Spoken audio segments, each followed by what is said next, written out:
विपक्षी गठबंधन बना तो एनडीए को लोकसभा चुनाव में हराने के लिए था, लेकिन अब एक एक कर कई दलों के लिए यह गठबंधन सबसे बड़ी पनौती बन गया है। देखते ही देखते विपक्षी अलायंस के नेता एक एक कर अपने ही बुने जाल में फंसते चले गए। शराब घोटाला मामले में संजय सिंह जेल चले गए तो रिश्वत लेकर सवाल पूछने के मामले में महुआ मोइत्रा नप गई। अरविंद केजरीवाल पर ईडी की तलवार लटक गई तो सट्टेबाजी करते भूपेश बघेल चौतरफा घिर गए।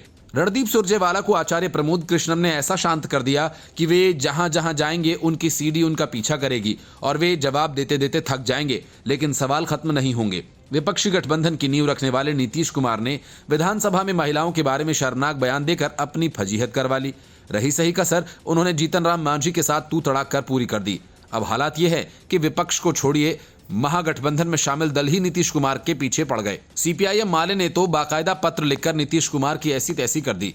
जीतन राम मांझी नीतीश कुमार के खिलाफ राजघाट पर धरना देंगे, मतलब कि बिहार में महागठबंधन का खेल नीतीश कुमार ने बुरी तरह से बिगाड़ दिया।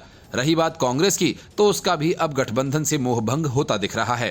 कांग्रेस ने कई मौकों पर यह संकेत दिया कि प्री पोल गठबंधन में उसकी कोई दिलचस्पी नहीं है। पहले ऐसा ही बयान सीपीएम के सीताराम येचुरी भी दे चुके हैं। अभी गठबंधन आकार ही ले रहा था कि तमिलनाडु में उदयनिधि स्टालिन ने सनातन धर्म को खत्म करने का ऐसा बयान दे दिया जिससे एनडीए के साथियों को विपक्षी गठबंधन पर हमला करने का मौका मिल गया। हालत यह हो गई कि अलायंस के साथियों में फूट की नौबत आ गई। कांग्रेस जैसी पार्टी सीधे तौर पर दो फाड़ में नजर आ गई। सनातन के चक्कर में कमलनाथ ने अलायंस की मीटिंग मध्य प्रदेश में नहीं होने दी। आम आदमी पार्टी के अलायंस के सूत्रधार नीतीश कुमार ने अपनी फजीहत विधानसभा में महिलाओं के खिलाफ अनर्गल प्रलाप करके करा ली। नीतीश कुमार का 75 आरक्षण वाला कार्ड भी उनके बयान के आगे मध्यम पड़ गया। सुरजेवाला उसका जवाब देते देते थक जाएंगे। हाल के दिनों में कांग्रेस का इंडिया गठबंधन से मोहभंग हुआ है। हाल ही में नीतीश कुमार ने कहा भी था कि कांग्रेस चुनाव में व्यस्त है, अलायंस के लिए काम नहीं हो रहा है।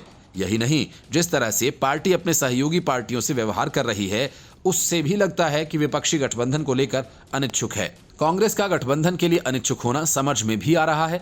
नीतीश कुमार ने जो सीट शेयरिंग का फॉर्मूला दिया था, उसके हिसाब से कांग्रेस को पूरे देश में 200 से अधिक सीटें नहीं मिलने वाली हैं। पूरे देश में सबसे अधिक कुर्बानी कांग्रेस को ही देनी पड़ेगी। रीजनल पार्टियों का जन्म खुद कांग्रेस के विरोध में हुआ है, इसलिए कई स्टेट में वे भी कांग्रेस के अलायंस नहीं चाहती हैं।